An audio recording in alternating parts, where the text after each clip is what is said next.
Bagaimana dengan ungkapan Al-Quran sekarang? Nah ini penting ini. Justru anehnya Al-Quran sendiri, kalau ini dijadikan rujukan sebagai konflik agama, justru di dalam Al-Quran surat Al-Maidah ayat 21 menegaskan bahwa kepada Musa, kaumnya Musa telah diberikan tanah suci, yaitu Israel. Disebutkan di dalam surat Al-Maidah 21 digambarkan Nabi Musa itu menyampaikan kepada kaumnya, ya qaumi udkhulu al-ardal muqaddasallati kataballahu lakum.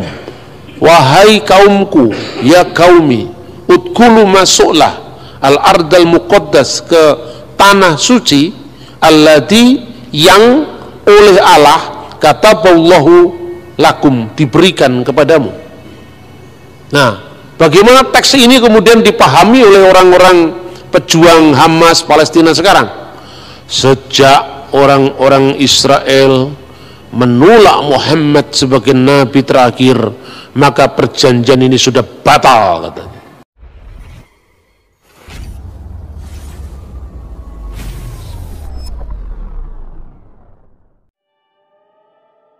Shalom sahabat khotbah populer. Yesus yang populer harus dikhotbahkan. Tahukah sahabat bahwa Israel adalah negara yang sangat unik, negara kecil tetapi dihuni oleh umat pilihan Allah yang diberkati dengan melimpah, baik itu ekonomi maupun pemerintahan, dan banyak lagi. Yang jelas mereka telah menjadi berkat bagi dunia. Mereka adalah orang-orang yang cerdas, orang-orang yang spesial. Sekalipun awalnya tandus, tapi mereka bisa ubah menjadi lahan yang subur. Namun ada yang menyedihkan di Israel. Sampai sekarang Israel dan Palestina masih sengketa masalah tanah yang ada di Yerusalem. Yang jadi pertanyaannya, siapa pemilik tanah Yerusalem yang sebenarnya? Mari kita belajar lebih dalam berdasarkan sejarah Israel dan Palestina. Semoga memberkati bersama hambanya Bapak Dr. Bambang Nursena. Jadi Yerusalem itu bangunan yang menjadi sangat penting, sentral, itu adalah yang disebut Beit HaMikdash, bait suci. Pertama-tama dibangun di zaman Raja Israel kuno, yaitu Salomo. Tapi bait Allah ini mengalami penghancuran pada masa Nebukadnezar. Lalu orang-orang Israel mengalami pembuangan di Babel.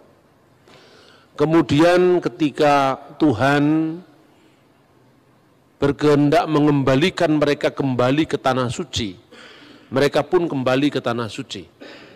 Bait Allah yang sudah hancur itu lalu diusahakan untuk dibangun kembali. Maka mulai pada zaman Esra, Nehemia, bait Allah itu mulai dibangun kembali. Nah, di dalam upacara Yahudi di Yerusalem, itu pusatnya ada di Bait Allah, Yerusalem. Diperingati setiap tahun baru Yahudi yang dikenal Rosh Hashanah. Mereka membaca teks itu, Kejadian pasal 22 ayat 2, tetap orang Samaria juga melakukan ritual yang sama. Disebutkan misalnya di sana tentang perintah untuk mengorbankan Iskak. Orang Yahudi memahami Paskah itu apa? Paskah keluaran dari tanah Mesir. Maka setelah mereka memecah-mecahkan roti, meminum anggur itu, mereka mengatakan, sekalipun inilah kisah Paskah di mana Tuhan dengan tangannya yang perkasa telah menyelamatkan bangsa kita dari perbudakan di tanah Mesir menuju ke tanah perjanjian. Sekalipun kita memiliki kecerdasan, kekayaan, hikmat, apapun, tetapi tidak ada yang bisa mengalahkan kisah penyelamatan Paskah. Lalu pada saat orang Yahudi sudah dibuang, diaspora, dia menambahkan frasa begini pada saat perayaan Paskah. Hari ini, dulu kita bangsa budak, kita bangsa merdeka. Harapannya menjadi bangsa merdeka. Tahun depan kita di Yerusalem. Hari ini kita di sini, tahun depan kita di Yerusalem. Maka ini unik ya, bangsa yang sangat unik. Sudah terpencar-pencar di seluruh dunia selama 2000 tahun. Sejak kapan? Sejak runtuhnya Bait Allah.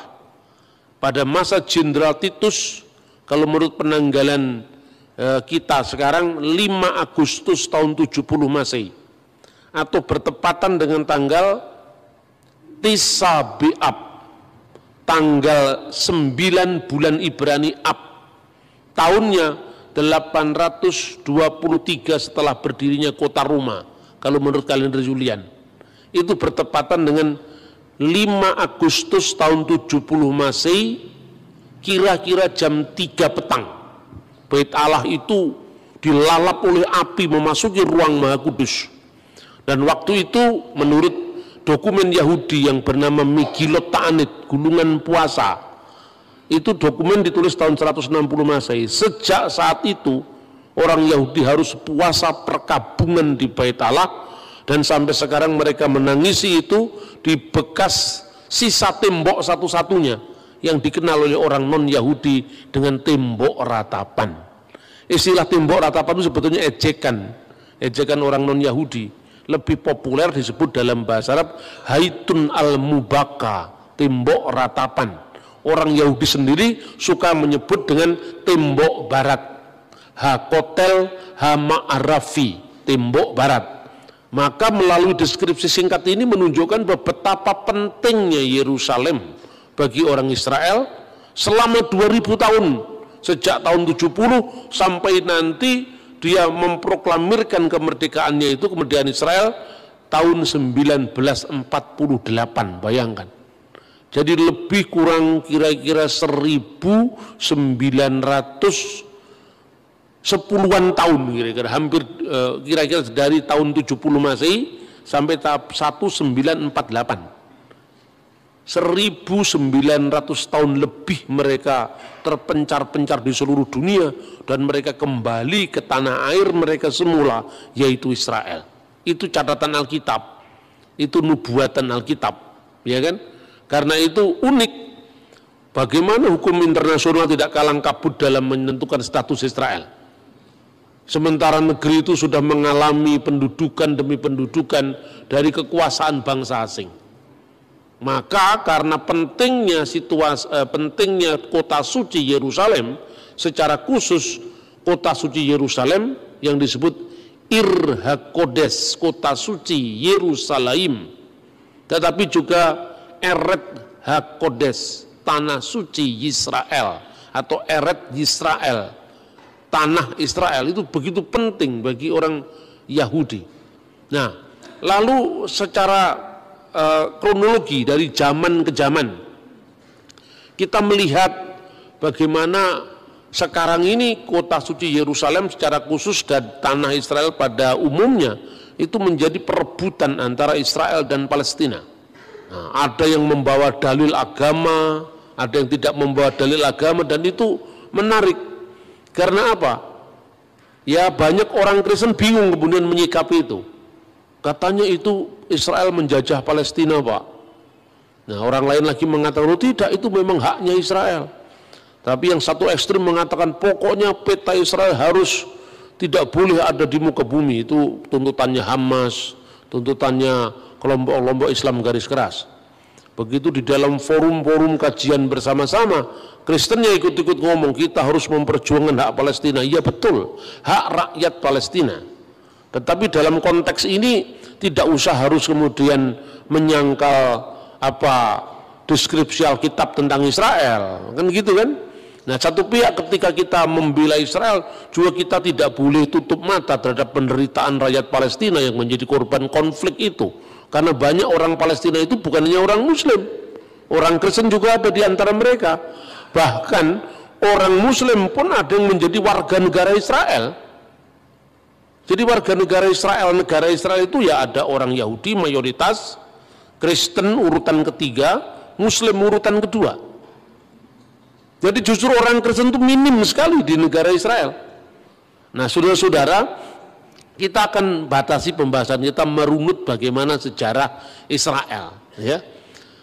Ketika kemudian mereka terpencar-pencar di seluruh dunia itu, mereka itu ada yang ada di barat, ya, di Eropa barat, ada di Eropa timur, ada yang di benua timur, seperti Yaman, Mesir, India, itu banyak orang Yahudi. Makanya kalau Anda membaca sejarah Islam, kota Yastrib, kota Madinah, sebelum dijadikan kotanya Islam yang disebut Madinatun Nabi, itu ada 3 suku Yahudi yang di sana. Kemungkinan mereka juga datang setelah tahun 70 terusir dari Yerusalem. Begitu juga di Yaman, begitu juga di Mesir, begitu juga di India. Lah orang-orang Yahudi yang di Eropa ini namanya adalah Askenazim bahasanya. Orang Yahudi tapi dialeknya dialek Eropa Barat. Misalnya kalau ngomong Safuot, dia tidak bisa ngomong huruf T, Safuot, tapi mengucapkan Safuos. Sabat, Sabas, itu Yahudi Askenazim. Ya, banyak orang-orang Israel yang sekarang jadi pejabat-pejabat pemerintah itu Yahudi Askenazim karena mereka imigran aliyah dari Eropa, aliyah dari Amerika. Tapi kalau mereka dari Yahudi Spanyol, orang-orang Yahudi Spanyol itu lebih fasih bahasa Ibrani. Kalau ngomong Safuot ya Safuot. Safuot itu Pentakosta maksudnya. Kalau ngomong Sabat ya Sabat. Baruh atah Adonai Elohenu melek haolam, bahasanya lebih fasih. Begitu juga orang Yahudi itu dinamakan orang-orang Yahudi Sephardim, yang di barat, Eropa Barat, Amerika, Yahudi Askenazim, yang Yahudi di wilayah Eropa Timur, Spanyol secara khusus namanya Sephardim.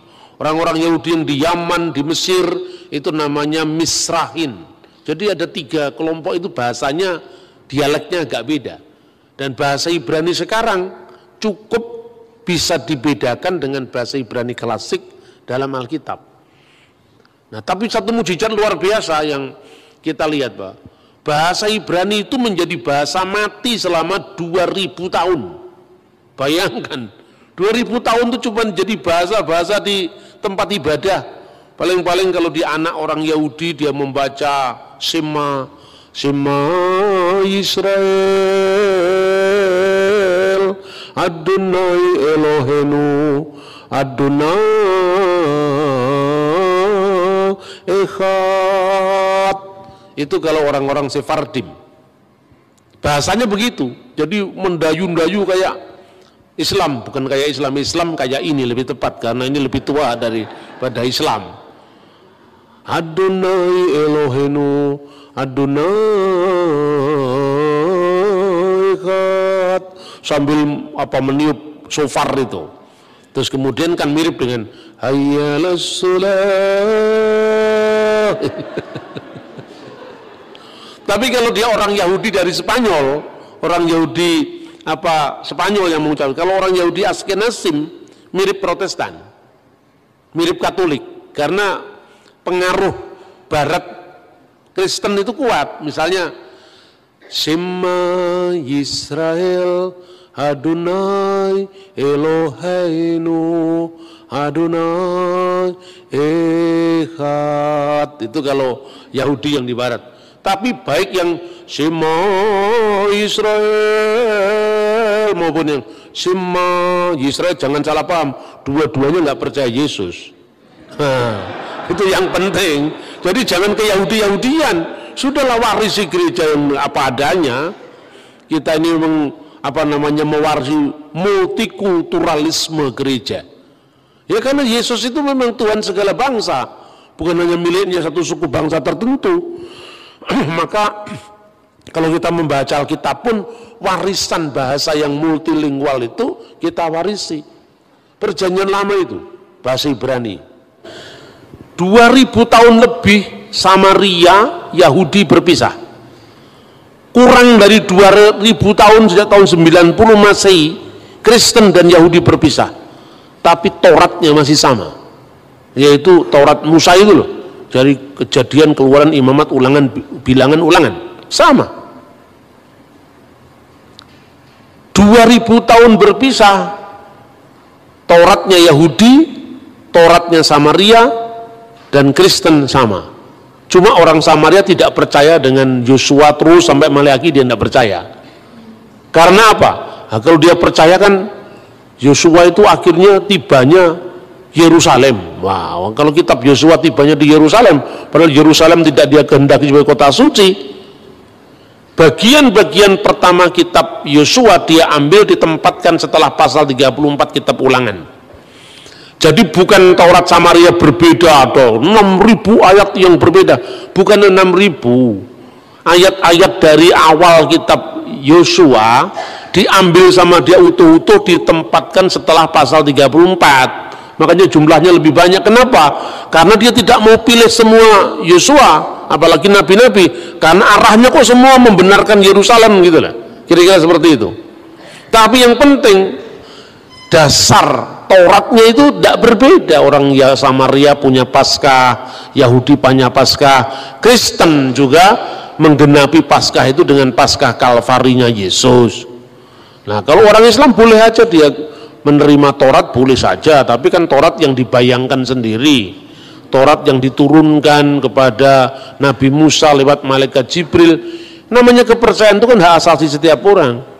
Tapi kalau saya katakan kami juga punya Taurat Pak, saya bilang ya, tapi Tauratmu Taurat dari alam lain karena nggak pernah eksis. Tauratnya Islam kan Taurat dari alam lain kan nggak punya eksistensi sama sekali. Dia hanya mengandaikan ada Taurat yang digambarkan, diwahyukan, tapi dia menolak Taurat yang ada sekarang dengan tuduhan pemalsuan. Yang justru ajaibnya itu apa?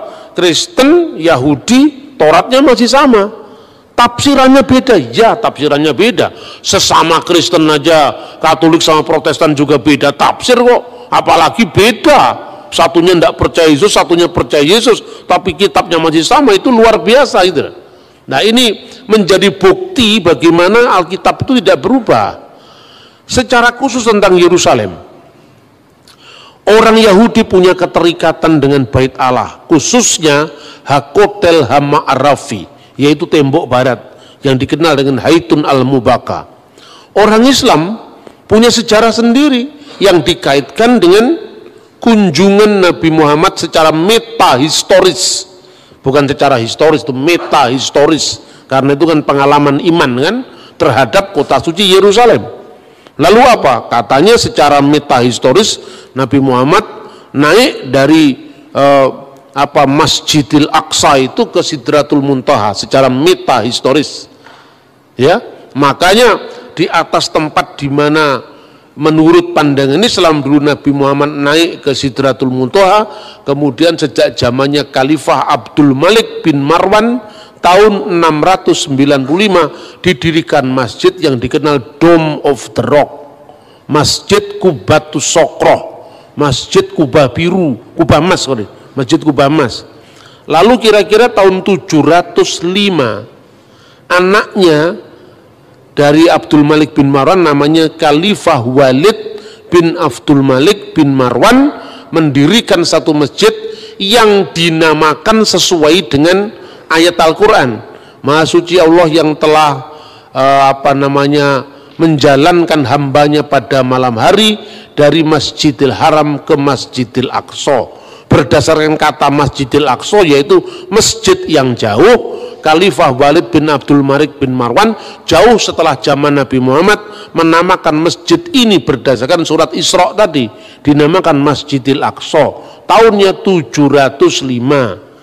Sementara Nabi Muhammad meninggal 632. Maka saya gunakan kata-kata metahistoris, ya.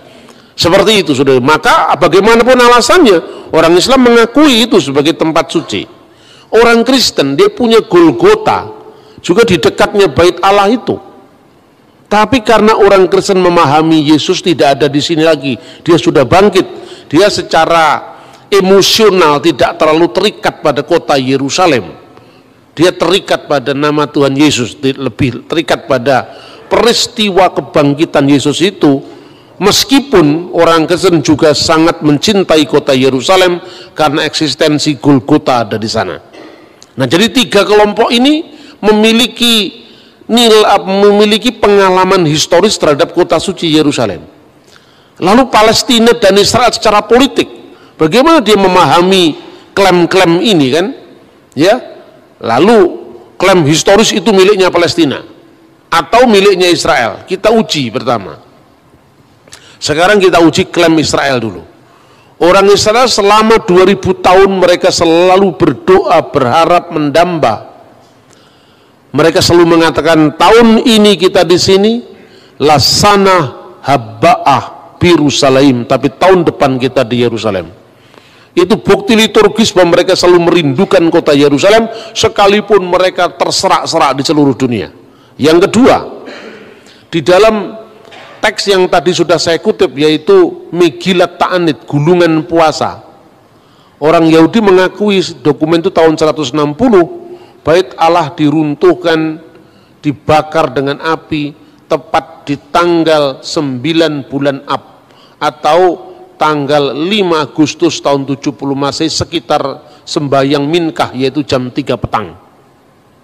Tanggalnya, tahunnya, sampai jamnya dicatat loh saudara-saudara. Artinya, kalau orang yang tidak terlibat betul dalam pengalaman sejarah Yerusalem, pasti tidak bisa menulis seperti itu. Iya kan? Itu satu. Bedakan dengan pengalaman metahistoris kaum Islam tadi. Identifikasi kota Yerusalem itu terjadi baru sejak zamannya Khalifah Abdul Malik bin Marwan. Penamaan Masjidil Aqsa itu dinamakan berdasarkan Quran. Jadi namanya sudah ada, masjidnya belum ada. Artinya ini berbeda dengan pengalaman orang Yahudi di mana jamnya, tanggalnya, tahunnya, ritualnya masih ada sampai hari ini yang namanya puasa perkabungan Tis'a B'Ab. Kemudian data di luar Alkitab. Data di luar Alkitab, pertama saya menemukan prasasti yang ditulis oleh Fir'aun Merenpetah. Itu berkuasa kira-kira tahun 1213 sampai dari 1203 sebelum Masehi. Dalam prasasti Fir'aun Merenpetah itu disebutkan Zir-Il, maksudnya Israel, Zir-Il Plat Ben Terat. Israel telah dibiarkan gersang, benihnya tidak ada lagi. Ini setelah peristiwa Eksodus. Jadi Fir'aun Merenpetah itu hidup setelah Fir'aun Eksodus yang menceritakan penaklukan terhadap Yerusalem, terhadap Israel. Kemungkinan dia telah menyerang wilayah Israel yang waktu itu sudah menetap jadi wilayah atau kekuasaan bangsa Israel pada zaman setelah Yosua. Itu bukti-bukti di luar teks kitab suci. Kedua, bukti-bukti dari zaman setelah Raja Daud, yaitu prasasti batu Mesa Stone yang ditemukan di Yordan. Kalau saudara pergi ziarah ke Israel, Anda akan menemukan replikanya itu di Gunung Nebo, di gereja Fransiskan Katolik. Di situ ada data arkeologinya yang namanya batu Mesa. Di situ tertulis itu zamannya Israel sudah terbelah menjadi dua. Israel di Samaria, Yehuda di Yerusalem. Kira-kira prasasti itu muncul tahun 850, ada kata-kata Omri Melek Yisrael. Omri Raja Israel. Jadi artinya Israel sebagai negara yang berdaulat dengan teritorial tertentu itu sudah ditulis dalam prasasti Merenpetah dari abad 12 sebelum Masehi. Bahkan ada tertulis dalam inskripsi-inskripsi dari musuhnya Israel, yaitu Raja Mesa, yang kisahnya juga ada dalam Alkitab, itu disebutkan prasasti batu Mesa itu 850 sebelum Masehi. Nah, sekarang kita menguji bagaimana klaimnya Palestina. Yang disebut Palestina itu pertama kali muncul kalau data biblikal itu dalam kitab Kejadian pasal 10 ayat 13 sampai 14. Di situ disebutkan Filistin. Kata Filistin, Palestina, Filistin adalah keturunan Kaslihim. Kemudian Ulangan pasal 23, dia menyebut tentang orang-orang Filistin dari Kaftor. Kaftor itu Yunani. Dari Kaftor, ya. Termasuk 5 kota kuno yang disebut Pentapolis. Polis itu kota, penta itu 5. Apa itu? Gaza, Askelon, Asdod, Ekron, dan Gad. Makanya kita melihat Goliat dari Gad. Itu menjadi wilayahnya orang Palestina. Wilayahnya di mana? Dari seberang selatan ke utara, dari lembah Gaza hingga sungai Yarkon. Tetapi orang Palestina yang disebutkan di sini tidak pernah eksis jadi sebuah negara. Hanya pendatang baru dari Kaftor. Maka di dalam terjemahan Alkitab Septuaginta mereka disebut dengan 3 nama. Pertama, Pulistin, Palestina. Helenas, orang-orang Yunani karena mereka datang dari wilayah Yunani. Atau Alopuloi, bangsa-bangsa lain, sebagai terjemahan dari kata-kata Goyim. Jadi termasuk orang Goyim di luar Israel.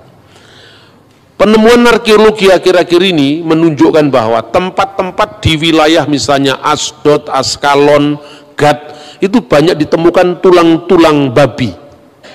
Artinya apa? Daerah itu pasti dulu daerah yang dihuni oleh orang-orang Filistin purba.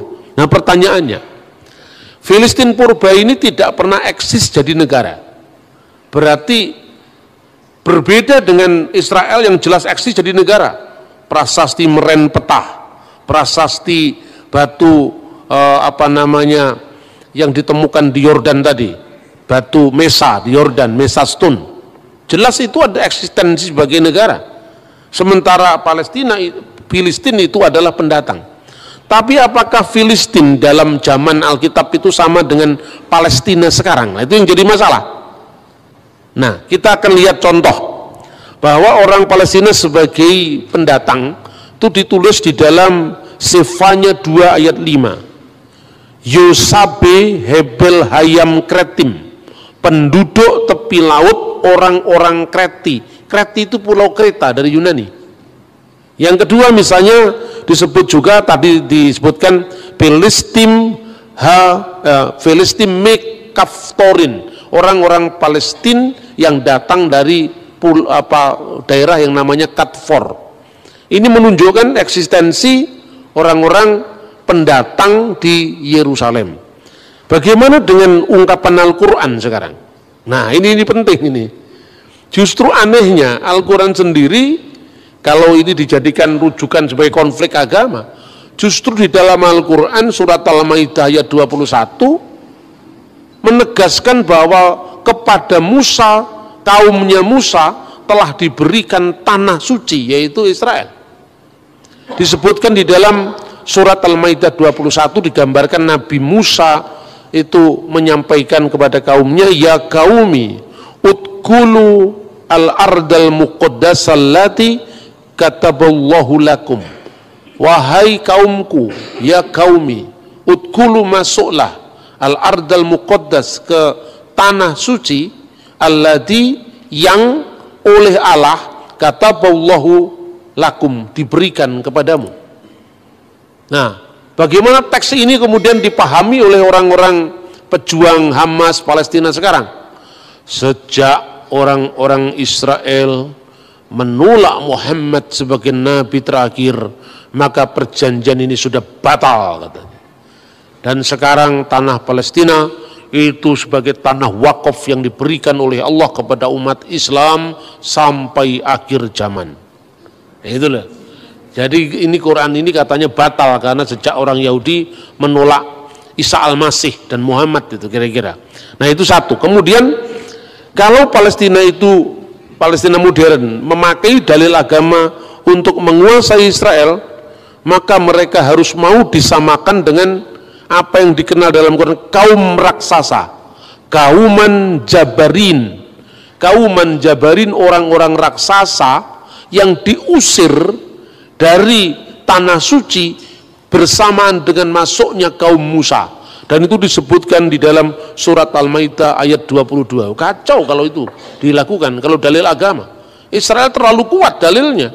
Baik dalil itu hukum internasional maupun data sejarah di luar Alkitab, maupun data sejarah Alkitab, bahkan Quran sendiri menyebut itu adalah miliknya Israel. Kan gitu kan? Nah ini repot. Dan yang ketiga sekarang, nama Palestina modern itu yang dikenal sekarang, apakah itu sama dengan Filistin? Ternyata tidak. Karena apa? Setelah runtuhnya Bait Allah tahun 70 Masehi, kira-kira tahun 136 Kaisar Hadrianus menguasai Yerusalem secara lebih keras lagi. Pasca pemberontakan Bar Kokhba itu oleh Rabi Yahudi saat itu ditahbiskan jadi putra bintang, itu adalah Mesias. Tapi ketika Bar Kokhba kemudian ditundukkan oleh Romawi, maka orang-orang Yahudi semua terusir semua. Saat itu nama Israel harus terhapus dari peta sejarah. Makanya dibuat sebuah strategi untuk menghapuskan negara Israel. Nah, pada zaman dahulu Israel kan dijajah oleh Romawi. Pada saat kematian Herodes Agung, ketiga anaknya diberikan warisan oleh pemerintah Romawi karena bangsa Yahudi tidak suka dan ketiga anak Herodes Agung ini, yaitu Herodes Antipas, kemudian Herodes Archelaus, kemudian Herodes Philippus. Mereka tidak setuju dengan tiga-tiganya, tapi dipaksa jadi tiga. Yang pertama wilayah Galilea yang diperintah oleh Archelaus, wilayah satunya wilayah Antipas yaitu adalah wilayah Yudea dan wilayah Samaria. Ketiganya ini diberikan pada anak-anak Herodes. Pada waktu Kaisar Hadrian dengan para jenderalnya menguasai Yerusalem, akhirnya apa? Terjadi perluasan kota. Jadi wilayah Yudea dijadikan provinsi, wilayah Galilea dijadikan provinsi, wilayah Samaria, dataran tinggi Golan dijadikan provinsi. Maka wilayah Syria digabung dengan wilayah Yudea, dan namanya adalah Syria Palestina. Nama Palestina justru yang mengangkat itu adalah kaisar pagan yang namanya Hadrianus. Maka wilayah Syria, untuk menggantikan nama Israel, menghapus dari muka sejarah, diperkenalkan istilah baru yaitu Syria Palestina. Itu abad kedua. Kota Yerusalem harus terhapus dari peta. Karena selama ada impian tentang kota Yerusalem atau tanah Israel, nanti orang Yahudi terus-menerus mengatakan lesana habba'ah Birusalaim, tahun depan kita di Yerusalem. Selama nama-nama Israel, Yerusalem tidak hilang dari ingatan orang Israel, selama itu Roma tidak yakin bahwa Israel tidak bangkit lagi sebagai sebuah kerajaan, maka kota Yerusalem bersamaan dan penghapusan kota Israel dihapus dan dinamakan dengan Alia Capitolina, dan nama itu diabdikan untuk dewi kafir mereka, Alia Capitolina. Menariknya, kata Yerusalem tidak muncul dalam Al-Quran, tidak muncul dalam hadis. Al-Quran tidak muncul satu kata pun tentang kata Yerusalem. Kalau Israel ada, ya Bani Israel, tapi kata Yerusalem tidak muncul. Tradisi Islam kemudian setelah Quran dan setelah hadis menyebut Yerusalem dengan Al-Quds, kota suci. Al-Qudus, kota suci. Karena Yerusalem menjadi kota suci ketiga setelah Makkah Al-Mukarramah, Madinah Al-Munawwarah, dan Al-Quds, yaitu kota suci ketiga, kota Yerusalem. Yang menarik, perjanjian Umar bin Khattab ketika memasuki kota Yerusalem, dia adalah sahabat Nabi setelah Abu Bakar, kemudian Umar. Lalu pada zaman Umar dia melakukan Mistaq al-Umariyah, yaitu perjanjian atau konstitusi Umar. Dia menyebut kata Yerusalem penduduk Ilia, dan kata Ilia itu adalah dari kata Alia Capitolina. Jadi artinya justru data dari sumber sejarah Islam klasik malah tidak menyebut kota Yerusalem sesuai dengan nama yang diberikan dari Taurat, kota Salem, dan nama yang diberikan kitab nabi-nabi, Yerusalem. tapi nama yang diberikan oleh Kaisar Pagan yaitu Alia Capitolina. Maka segala macam identifikasi secara teologis dari Quran maupun dari sejarah Islam akan merugikan Palestina. Karena apa? Yang jelas Quran tidak menyebut kata Yerusalem, Quran malah menyebut kata tradisi Islam, kemudian malah menyebut kota Alia, dan Alia itu membenarkan Alia Capitolina. Kalau dia menyebut Filistin, itu sama dengan tadi kaum raksasa yang dikalahkan Daud, yaitu Goliat, dan itu ada dalam surat Al-Maidah, kaum raksasa yang diusir dari kota tanah suci begitu kaum Musa memasuki kota suci itu. Ini sulitnya identifikasi keagamaan bagi perjuangan Palestina. Lalu sisa satu lagi, kalau gitu apa yang harus dilakukan? Ya lihat dari hukum internasional sekarang. Satu-satunya begitu, tidak bisa pembenaran secara agama. Kalau pembenaran agama Israel pasti menang. Wong jelas itu datanya tidak hanya ada dalam kitab suci, baik Taurat, Injil, Quran, bahkan catatan-catatan sejarah yang menunjukkan bahwa bangsa Israel memang eksis sebagai bangsa. Tetapi hukum internasional memang tidak memiliki aturan yang jelas. Bagaimana kalau sebuah negara 2000 tahun sudah hilang kemudian kembali? Lah ini hanya ada di dalam rencana Tuhan, tidak ada di hukum internasional ini. 2000 tahun sudah meninggalkan kota Yerusalem, jadi masalah. Di situ sudah pernah diduduki orang Roma, setelah Roma Persia, setelah Persia Roma lagi, setelah Roma kemudian Arab. Setelah Arab, kan bangsa Arab itu menduduki ketika zamannya dinasti Umayyah, zamannya Khalifah Abdul Malik bin Marwan. Lalu dinasti Umayyah runtuh jadi dinasti Abbasiyah, kemudian dinasti Mamluk Mesir.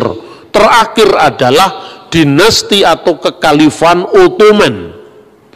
Kekalifan Ottoman itu Turki modern.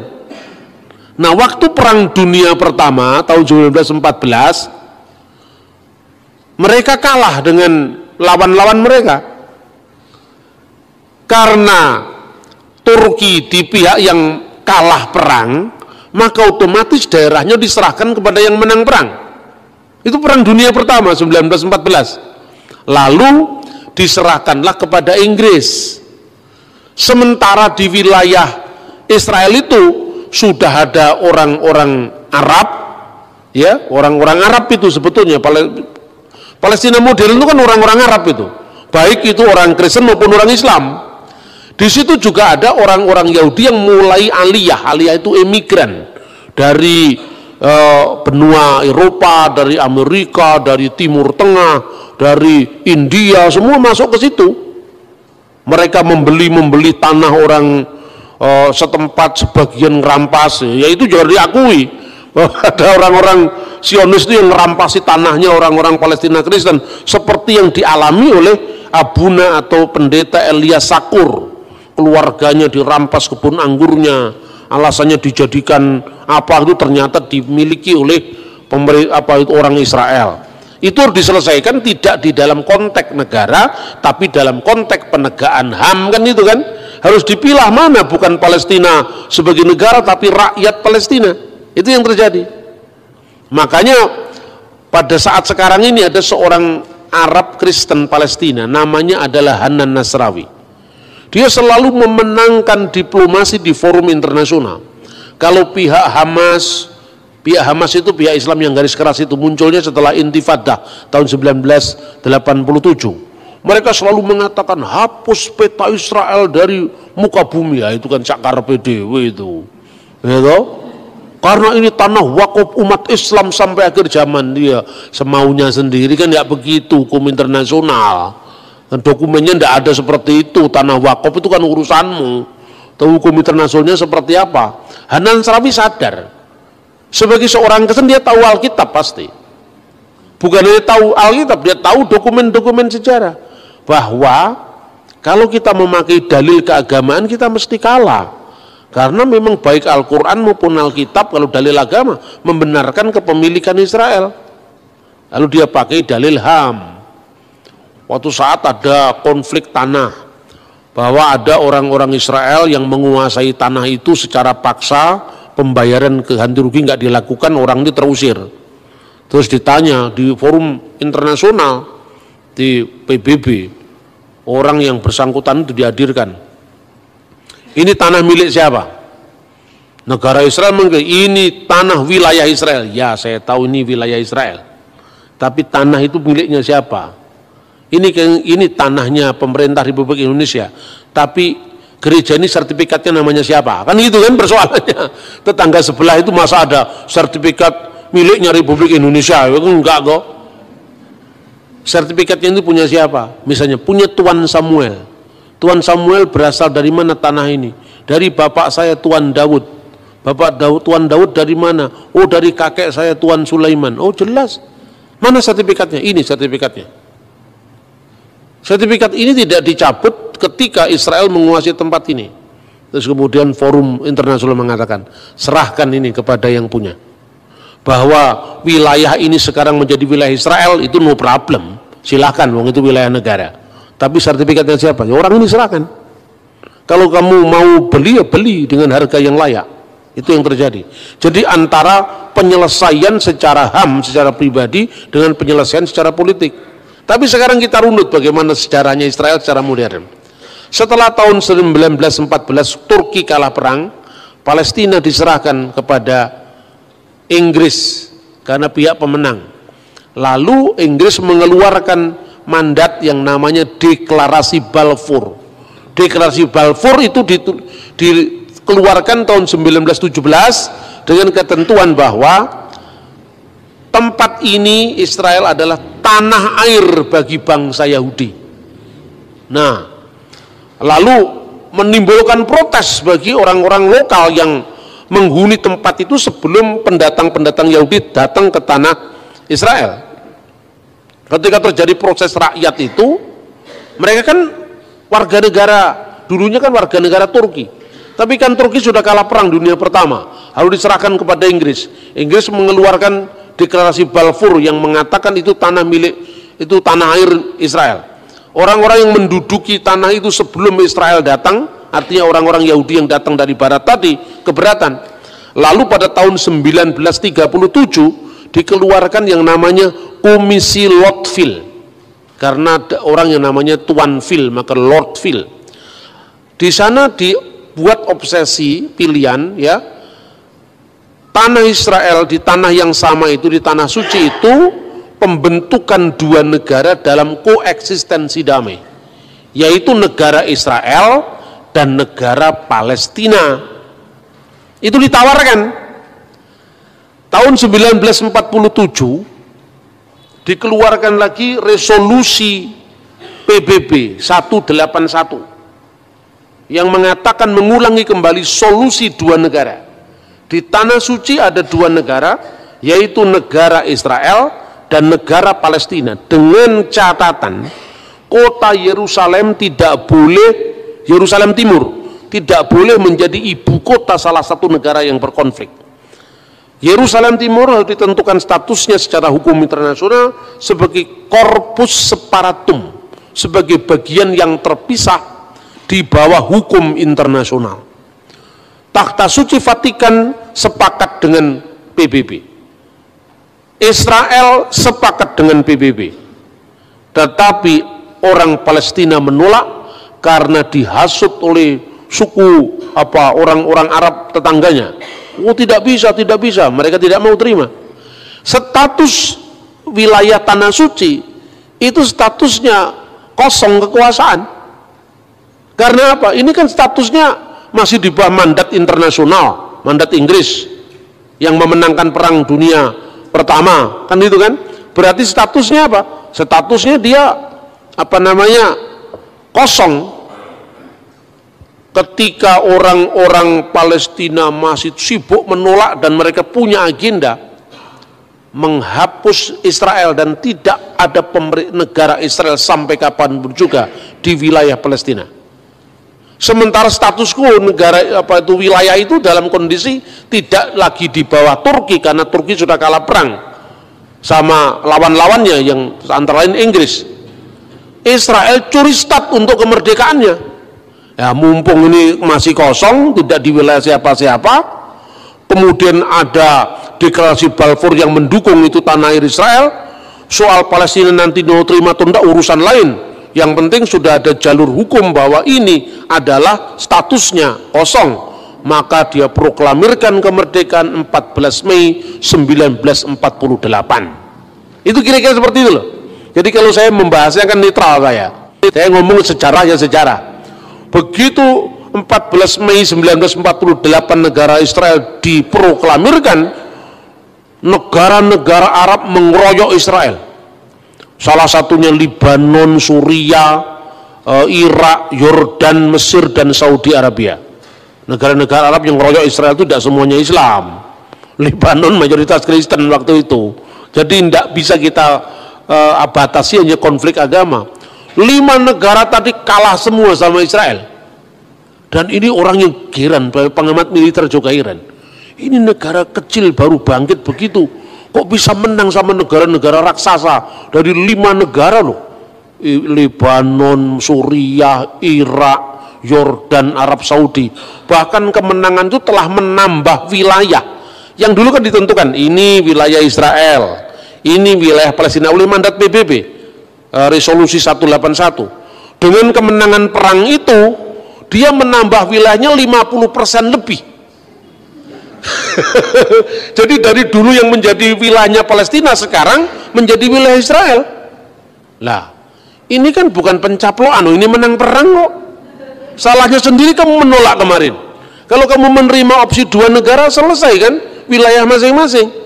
Lah ini kamu menolak, kemudian kamu ngelawan kami, kemerdekaan kami perang dan kamu kalah. Lah ketika kalah kan kemudian wilayah yang dimenangkan tadi secara hukum internasional diakui sebagai pemenang perang. Seperti kasusnya menangnya perang Inggris dan sekutunya atas Turki dan sekutunya. Gitulah kira-kira. Nah, perlawanan tidak berhenti. Mulai muncul selain perang tahun 48, lalu disusul lagi perang 6 hari tahun 1967, terakhir perang Yom Kippur 1973. Di perang Yom Kippur itu menarik. Orang Yahudi pada masa raya kan tidak boleh perang, diserang mendadak, tapi ya menang akhirnya. Nah, ketika Israel itu menang, ini menjadi problem bagi negara-negara itu. Kemudian perjanjian terus dilakukan. Muncullah Yasser Arafat. Solusi 2 negara tadi diterima oleh Arafat. Arafat menerima solusi 2 negara, tapi pada pihak lain tetap intifadah jalan. Artinya ada orang Palestina moderat di garisnya Fatahnya Arafat ini, lalu orang Palestina yang garis keras, faksi agama, melahirkan yang namanya Hamas. Pada saat keras-kerasnya intifadah itu tahun 1987. Akhirnya sejak saat itu Palestina terbelah menjadi 2, yaitu faksi Hamas dan faksi Fatah. Itu yang terjadi seperti itu. Nah, pada saat sekarang ini setelah pemilu tahun 2006 ya, kemudian sebelum itu ya tahun 80-an itu sampai Presiden Anwar Sadat mati terbunuh itu kan karena perjanjian damai dengan Israel. Nah, 50% lebih dari kemenangan perang tadi lewat meja perundingan sama Israel dikembalikan ke Mesir. Maka Sinai saya kembalikan. Ya. Wilayah Yordan juga ini milik kamu. Tapi kamu jangan ganggu saya lagi ya. Nah, makanya sejak saat itu Yordan sama Mesir sekarang menjadi sahabat Israel. Saudi menjadi sahabat Israel. Irak belum, Libanon masih keras ya kan, itu yang terjadi sekarang ini. Nah kemudian baru-baru beberapa tahun terakhir ini mereka ingin menerima solusi 2 negara damai, tetapi minta wilayah sebelum perang, yang tidak bisa dong. Loh, kamu kemarin kan ngelawan perang, setelah perang saya menang, masa wilayah yang sebelum perang yang ditentukan PBB kamu minta lagi? Tidak bisa. Jadi itu dikatakan pencaplokan wilayah-wilayah Palestina, itu sejatinya tidak seperti itu. Kemudian yang terakhir, pemindahan kedutaan Israel kedutaan Amerika yang selama ini di Tel Aviv dipindah ke Yerusalem, heboh di seluruh dunia. Orang Indonesia ikut heboh mengadakan demo, bahkan sumbangan beras kepada Palestina. Kalau orang Palestina kan nggak makan nasi, berasnya dimakan siapa sekarang? Pemilu tahun 2006, kemudian Hamas ikut pemilu, Fatah ikut pemilu. Fatahnya kalah dengan Hamas. Faksi Islam garis keras menang. Kenapa kekalahan Fatah? Salah satunya partai nasionalis ini korupsi. Ini sejak dulu sama begitu, makanya kalau Anda ke partai nasionalis, hati-hati jangan mencintai mamon. Ideologinya bagus tapi mentalitasnya rusak. Karena di sana terkenal sekali orang-orang Fatah itu banyak melakukan pungutan-pungutan pada rakyat Palestina.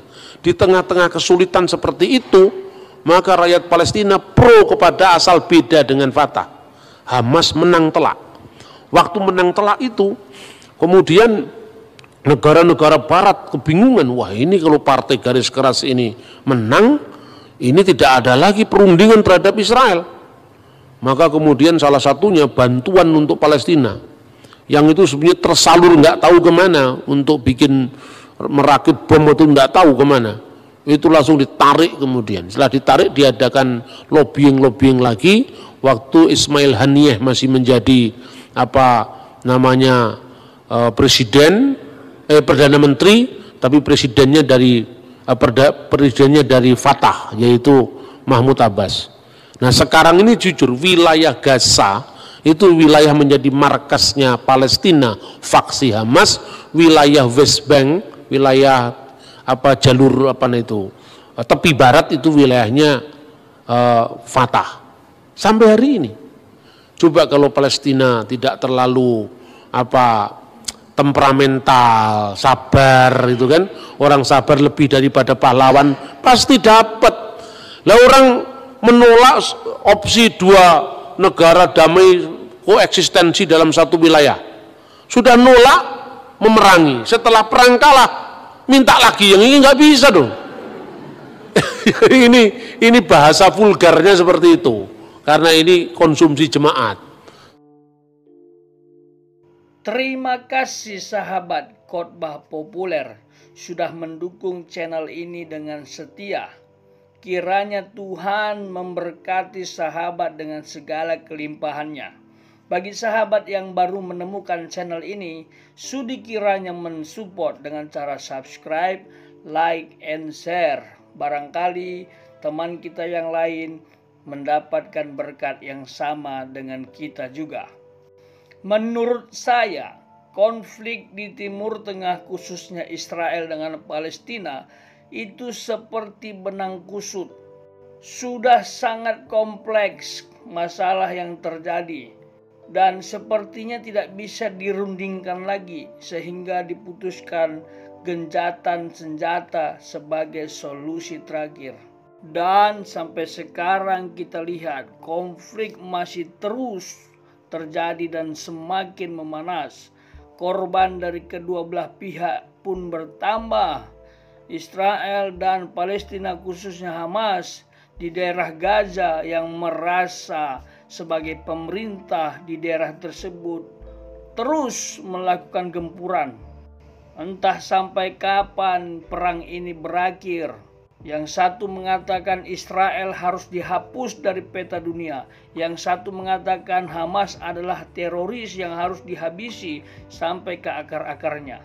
Berdasarkan penjelasan hambanya, Bapak Pendeta Dr. Bambang Nursena, siapa sebenarnya pemilik asli resmi tanah Israel dan Yerusalem sebagai kota yang sangat disanjung-sanjung dan dicintai banyak dunia?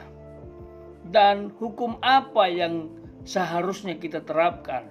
Apakah hukum agama seperti yang disampaikan oleh hambanya, atau hukum internasional, atau hukum rimba, siapa yang lebih kuat dialah yang berkuasa? Jikalau ada pendapat, sahabat silahkan isi di kolom komentar. Apakah sudah tidak ada lagi solusi sehingga gencatan senjata tidak pernah berakhir? bahkan berpotensi untuk melibatkan negara-negara lain, negara-negara sekutu dari kedua belah negara yang sedang konflik ini.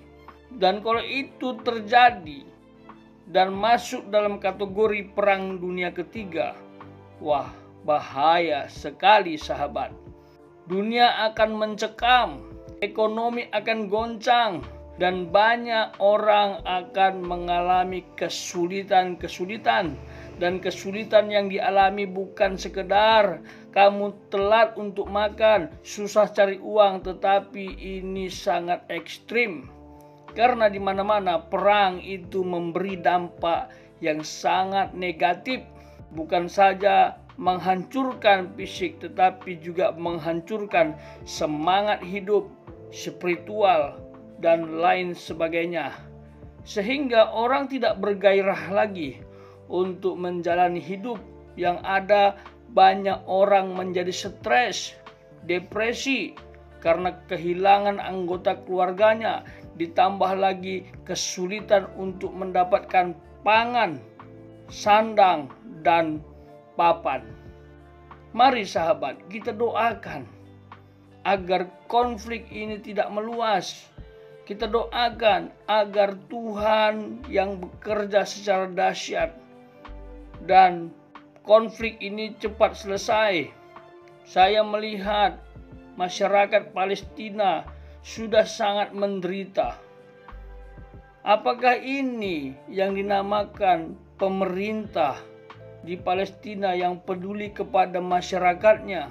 Apakah perhitungan Hamas sudah tepat melakukan penyerangan dengan optimis, semangat yang tinggi untuk menghancurkan Israel dan merebut tanah perjanjian ini?